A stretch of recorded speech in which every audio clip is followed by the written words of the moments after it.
नमस्कार, स्वागत है आपका। मैं हूं आपके साथ रोहित पुनेठा।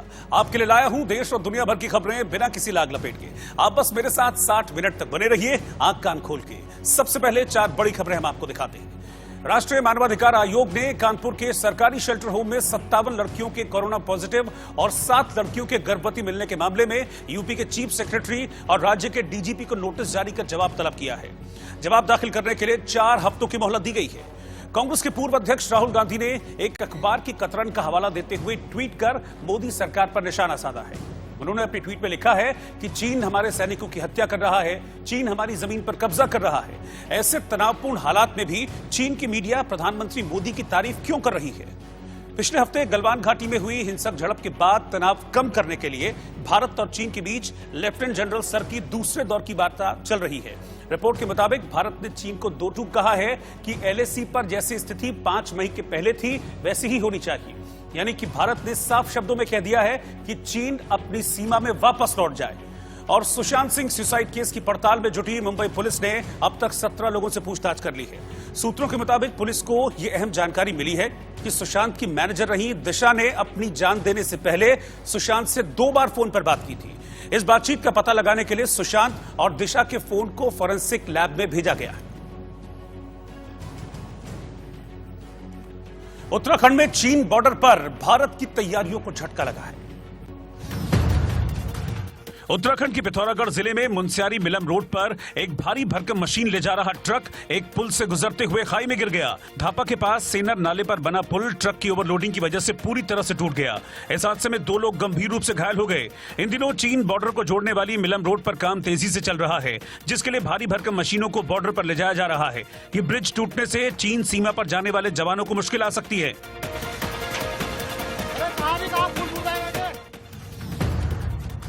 झारखंड के पलामू जिले में रविवार को एक कार नदी के तेज बहाव में बह गई।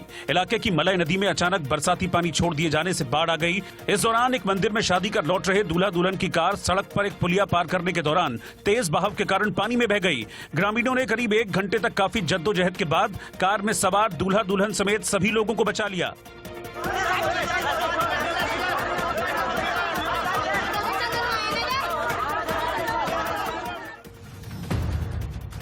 चीन के खिलाफ बढ़ते विरोध के बीच दिल्ली के करोल बाग इलाके में confederation of all India traders ने चीन के खिलाफ नारेबाजी की और मेड इन चाइना सामान का बहिष्कार करने की अपील करते हुए कई सामान भी जलाए।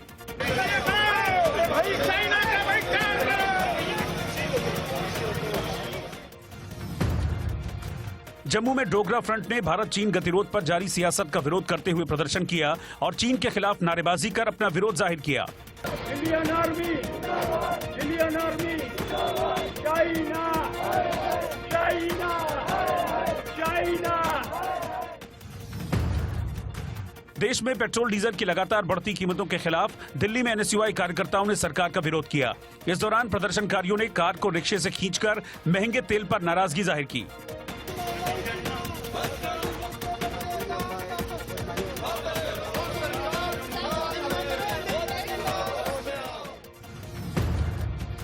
यूपी के अंबेडकर नगर में आलापुर तहसील के सामने नाबालिग लड़के के गैंगरेप के आरोपियों को पकड़ने की मांग को लेकर प्रदर्शन कर रहे ग्रामीणों ने पुलिस पर जमकर पथराव किया, जिसके बाद जवान अपनी जान बचाने के लिए भागते नजर आए। वहीं पुलिस ने भी बल प्रयोग कर प्रदर्शनकारियों को खदेड़ दिया।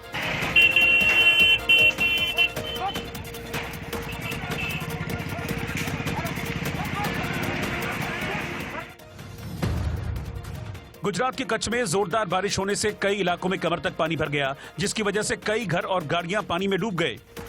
आखा घर बूटी गया है, राशन पानी बदे पूरा થઈ ગયો છે।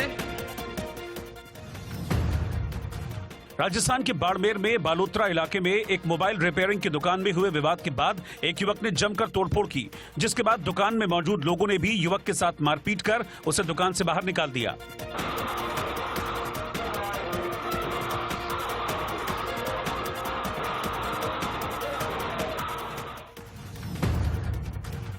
यूपी के गाजियाबाद में सिहानी गेट इलाके में एक 10 महीने के मासूम बच्चे की पानी से भरी बाल्टी में गिरने से दर्दनाक मौत हो गई।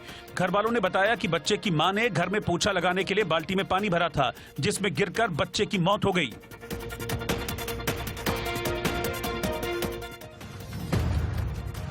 कनाडा के टोरंटो में पाकिस्तान और चीन के खिलाफ बलोच कार्यकर्ताओं ने विरोध प्रदर्शन किया। बलूचिस्तान में लगातार मानवाधिकार के उल्लंघन से नाराज बलोच कार्यकर्ताओं ने हाथों में पोस्टर बैनर लेकर प्रदर्शन किया।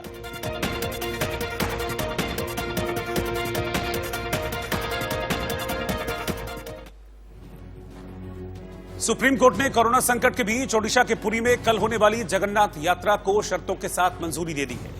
पहले सुप्रीम कोर्ट ने ही इस यात्रा पर रोक लगाने का आदेश दिया था, लेकिन इस फैसले पर केंद्र सरकार की पुनर्विचार याचिका पर सुनवाई के दौरान सुप्रीम कोर्ट ने पुरी जगन्नाथ यात्रा की इजाजत दे दी। हालांकि पुरी में 23 जून को होने वाली रथ यात्रा के लिए सुप्रीम कोर्ट ने कुछ शर्तें रख दी हैं। सुप्रीम कोर्ट ने कहा है कि रथ यात्रा का आयोजन मंदिर समिति, राज्य और केंद्र सरकार के आपसी तालमेल के साथ होगा। इस दौरान लोगों की सेहत से जुड़े मुद्दे को लेकर कोई भी समझौता नहीं किया जाएगा। साथ ही कोर्ट ने यह भी कहा है कि अगर राज्य सरकार को लगता है कि स्थिति उसके नियंत्रण से बाहर जा रही है तो फिर वो इस पर रोक लगा सकती है। इससे पहले कोरोना वायरस संक्रमण को देखते हुए कोर्ट ने 18 जून को रथ यात्रा के आयोजन को मंजूरी नहीं दी थी। फिलहाल कोर्ट से मंजूरी मिलने के बाद पुरी में भगवान जगन्नाथ की रथ यात्रा के आयोजन की सैकड़ों साल की परंपरा जारी रहेगी। पिछली बार मुगल काल में पुरी में रथ यात्रा को रोका गया था। अगर इस बार आयोजन नहीं होता तो करीब 300 सालों में ऐसा दूसरी बार होता। भुवनेश्वर के एनजीओ ओडिशा विकास परिषद ने सुप्रीम कोर्ट में याचिका दायर कर कहा था कि रथ यात्रा से कोरोना फैलने का खतरा रहेगा। विश्व प्रसिद्ध जगन्नाथपुरी रथ यात्रा को शर्तों के साथ हरी झंडी मिलने पर देश के गृह मंत्री अमित शाह ने सुप्रीम कोर्ट का आभार जताया है। उन्होंने अपने एक ट्वीट में लिखा है कि आज का दिन हम सब के लिए, विशेषकर ओडिशा के हमारे भाइयों बहनों और भगवान जगन्नाथ के भक्तों के लिए एक शुभ दिन है। रथ यात्रा को सुप्रीम कोर्ट की मंजूरी मिलने से पूरे देश में उत्साह और आनंद का माहौल है। जय जगन्नाथ। चीन से तनाव के बीच रक्षा मंत्री राजनाथ सिंह रूस के दौरे पर गए हैं। भारत चीन सीमा पर तनाव के बीच रक्षा मंत्री राजनाथ सिंह रूस दौरे पर रवाना हो गए हैं। इस दौरान वो जल्द से जल्द भारत को S-400 मिसाइल डिफेंस सिस्टम दिलाने की मांग करेंगे, जिसमें कोरोना संकट की वजह से देरी हो रही है।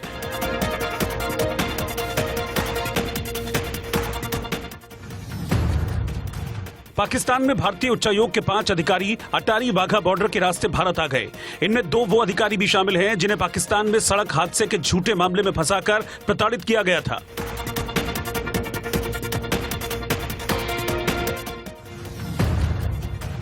चेन्नई में आईजी आरपीएफ वीरेंद्र कुमार ने कोरोना वायरस को मात देकर ठीक हुए 31 आरपीएफ जवानों का स्वागत किया। इन सभी कोरोना योद्धाओं को एक बुके के साथ हेल्थ किट देकर सम्मानित किया गया।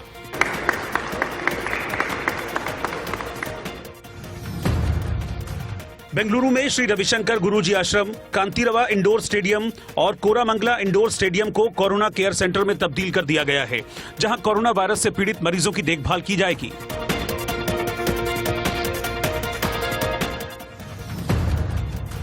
देश की राजधानी दिल्ली में आतंकी हमले का खतरा देखते हुए सुरक्षा कड़ी कर दी गई है। इस दौरान पुलिस जगह जगह वाहनों की चेकिंग कर रही है।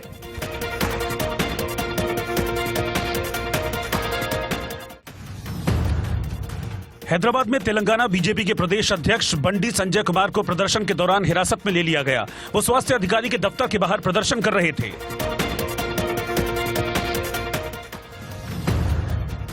केरल के कोच्चि में एक इंजीनियरिंग के छात्र ने ऐसी डिवाइस बनाई है जिसमें लगा कैमरा अपने आप उसके सामने आने वाले शख्स का तापमान बता देगा। ये डिवाइस कोरोना मरीजों के लिए होने वाली थर्मल स्क्रीनिंग में काम आ सकती है।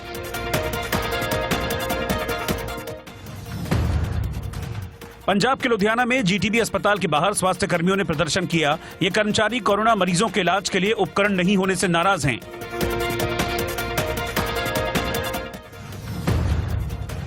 गुजरात के मांडवी में भारी बारिश के बाद शहर के कई इलाकों में कमर तक पानी भर गया, जिससे लोगों की परेशानी बढ़ गई। इस दौरान कई घरों में पानी भर गया।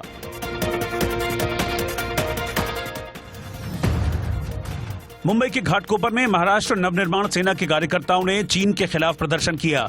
इस दौरान कार्यकर्ताओं ने चीन के खिलाफ जमकर नारेबाजी की।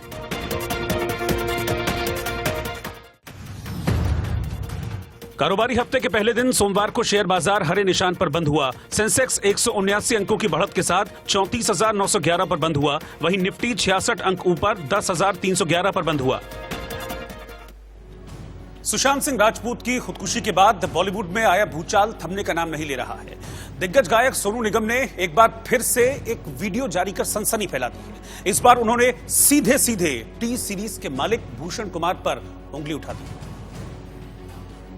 सोनू निगम के गानों की उनकी सुरीली आवाज की दुनिया दीवानी है, लेकिन आज सोनू तीखी जबान बोल रहे हैं।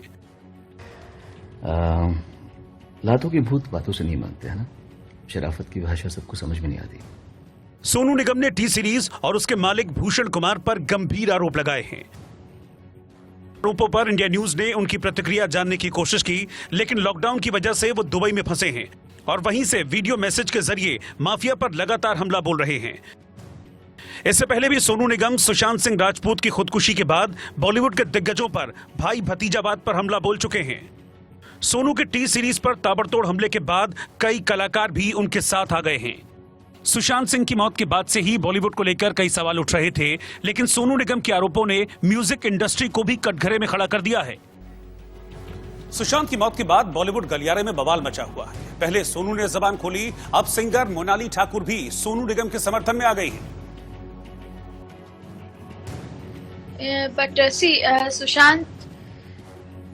सुशांत सिंह राजपूत का this thing is as tragic as it can be, especially वो इतना he was doing so well in his life, सब कुछ। अभी देखिए हम I don't want to comment on what's the reason what, because we know that he had not written anything, we don't know nothing for certainty, so we still do not know why exactly he did. अभी ये सब assumption में चल रहा है। But it is true that it's disgusting, sad that nepotism exists in a country like this, जहाँ पर इतना talent है, and it's so unhealthy. And it is, yeah, we know the atmosphere. वो सब मैं comment करके कुछ अलग से add नहीं करूँगी. We all know about it. It's sad. It's disgusting. I was very touched that Sonu ji, everybody understands, but कोई बोलता है नहीं, क्योंकि सबको डर लगता है कि क्या, you know, they do not care. They peace देते हैं, like an ant. They literally पीस देते हैं, एंड हुनहार टैलेंटेड लोग, और but they will keep promoting people who are very mediocre, I will be very honest, can hardly do anything to save their lives. उनको because their it's just a very unhealthy thing for a country जहाँ पर इतना talent है, इतना Musically rich है सब है। So it is absolutely it is true, और बहुत पोलाइटली बोला है सोनू जी ने, इससे कई ज्यादा गंदा है। उत्तर प्रदेश के कानपुर में शेल्टर होम में एक साथ 50 से ज्यादा लड़कियों के कोरोना पॉजिटिव होने के साथ ही कुछ लड़कियों के गर्भवती निकलने से हड़कंप मचा हुआ है, जिसके बाद मुख्यमंत्री योगी आदित्यनाथ ने कानपुर शेल्टर होम मामले पर संज्ञान लिया है। राज्य महिला आयोग ने पूरे मामले की जानकारी सीएम योगी को दी है। राज्य सरकार की ओर से चलाए जा रहे शेल्टर होम में 57 लड़कियां कोरोना पॉजिटिव पाई गई है, लेकिन शेल्टर होम में 7 लड़कियां गर्भवती मिलने से यह मामला और गंभीर हो गया है। इनमें से 5 कोरोना संक्रमित हैं। शेल्टर होम में एक 17 साल की नाबालिग लड़की कोरोना संक्रमित गर्भवती होने के साथ ही HIV पॉजिटिव भी है, जबकि दूसरी गर्भवती बच्ची हेपेटाइटिस C बीमारी से पीड़ित है। डीएम के मुताबिक इन लड़कियों को आगरा, एटा, कन्नौज, फिरोजाबाद और कानपुर के बाल कल्याण समितियों ने कानपुर रेफर किया था। डीएम ने बताया कि गर्भवती 2 लड़कियां कोरोना वायरस से संक्रमित नहीं हैं, और ये सभी लड़कियां जब कानपुर लाई गई थी उस समय भी वो गर्भवती थी। बताया जा रहा कि गर्भवती HIV पॉजिटिव बच्ची पिछले 6 महीने से शेल्टर होम में सभी के साथ रह रही थी। शेल्टर होम पर एक कर्मचारी भी कोरोना पॉजिटिव निकला है, लेकिन ये पता नहीं चल सका है कि संक्रमण किस वजह से फैला है। कानपुर के सरकारी शेल्टर होम मामले में सियासी गलियारों में भी हड़कंप मचा हुआ है। विपक्षी दलों ने इस मामले को लेकर योगी सरकार को घेर लिया है। समाजवादी पार्टी के अध्यक्ष अखिलेश यादव ने एक ट्वीट किया, और इस ट्वीट के जरिए वो कह रहे हैं कि कानपुर के सरकारी बाल संरक्षण गृह से आई खबर से प्रदेश में आक्रोश फैल गया है। कुछ नाबालिग लड़कियों के गर्भवती होने का गंभीर खुलासा हुआ है। इसमें 57 कोरोना वायरस से और 1 एड्स से भी ग्रसित पाई गई है। इनका तत्काल इलाज हो। प्रदेश के पूर्व मुख्यमंत्री अखिलेश यादव ने मांग की है कि सरकार शारीरिक शोषण करने वालों के खिलाफ तुरंत जांच बैठाए। बीजेपी सांसद मनोज तिवारी ने सुशांत सिंह राजपूत के परिवार से मुलाकात की। पटना में बीजेपी सांसद मनोज तिवारी ने अभिनेता सुशांत सिंह राजपूत के परिवार वालों से मुलाकात की। मनोज तिवारी सुशांत की खुदकुशी से सहमे परिवार को सांत्वना देने पहुंचे थे।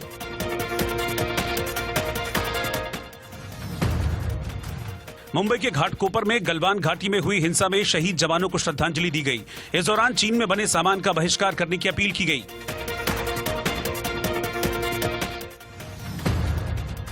लखनऊ के बख्शी का तालाब तहसील में शपथ ग्रहण समारोह के दौरान सोशल डिस्टेंसिंग की धज्जियां उड़ाई गईं।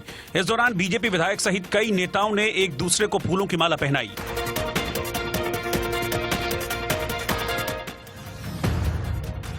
दुनिया भर में कहर बरपा रहे कोरोना वायरस को लेकर WHO की रिपोर्ट में बताया गया है कि रविवार को दुनिया में एक दिन में इस महामारी के सबसे ज्यादा 1,83,000 मामले सामने आए। ये मामले ब्राजील, अमेरिका और भारत से मिले।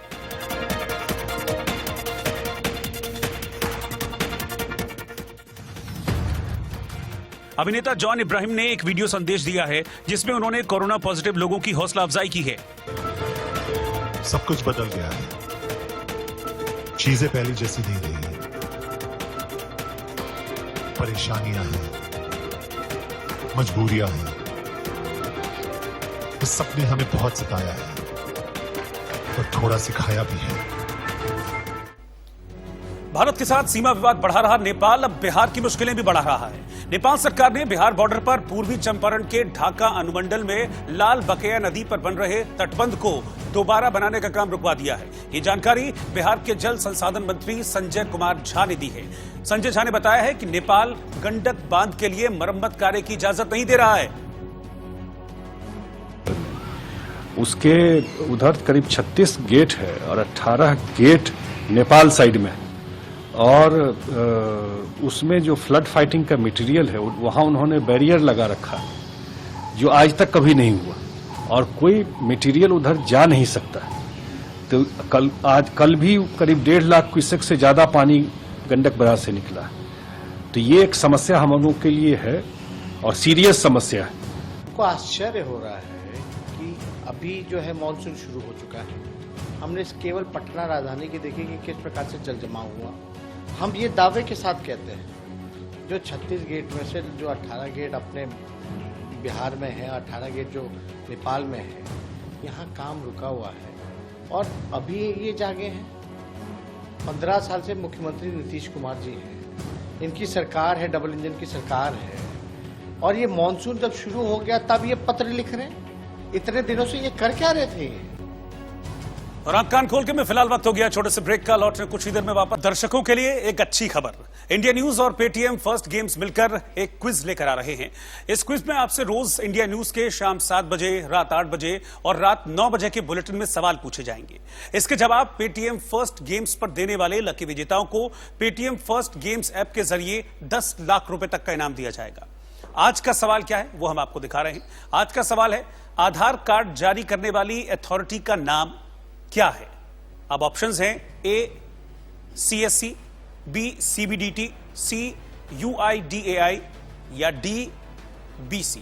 जवाब देने के लिए अभी डाउनलोड करें पेटीएम फर्स्ट गेम्स ऐप और विजिट करें paytmfirstgames.com पर।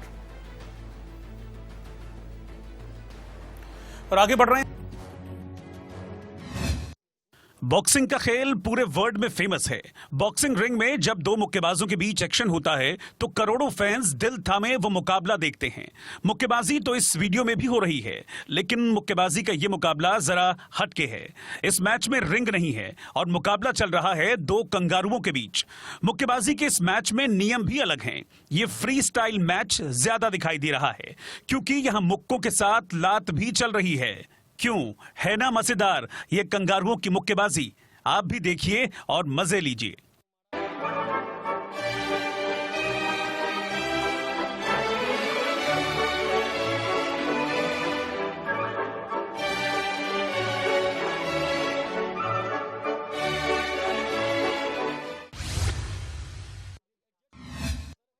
चूहे बिल्ली की दुश्मनी बहुत पुरानी है। बिल्ली दिखी नहीं कि चूहा जान बचाकर सिर पर पैर रखकर भागता नजर आएगा, लेकिन इस वीडियो में सारा सीन ही पलटा हुआ है। चूहा सड़क पर आगे आगे चल रहा है और बिल्ली बड़े आराम से उसके पीछे चल रही है। अब आप एक बार तो सोचने को मजबूर हो जाएंगे कि कहीं ये वही बिल्ली तो नहीं जो 900 चूहे खाकर हज पर जा रही है। तो जवाब है नहीं सरकार, बिल्ली मौसी इतनी भी शरीफ नहीं है। ये तो मजबूरी है बिल्ली मौसी की जो शराफत दिखानी पड़ रही है, क्योंकि जिसे आप चूहा समझ रहे हैं ये दरअसल कोई आम चूहा नहीं है। ये कांटेदार जंगली चूहा है और इसीलिए बिल्ली इसका शिकार नहीं कर सकती, वरना शराफत और बिल्ली ना बाबा ना।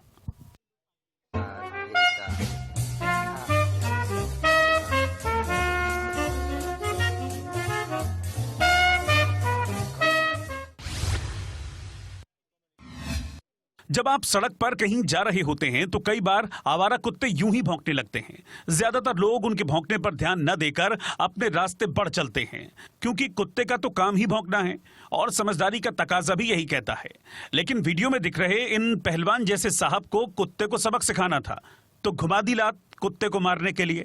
लेकिन कुत्ता भी समझदार निकला, लात देखकर पीछे हो गया, खुद को बचा लिया और लात मारने वाले साहब जमीन पर औंधे मुंह जा गिरे और ये वीडियो वायरल हो गया।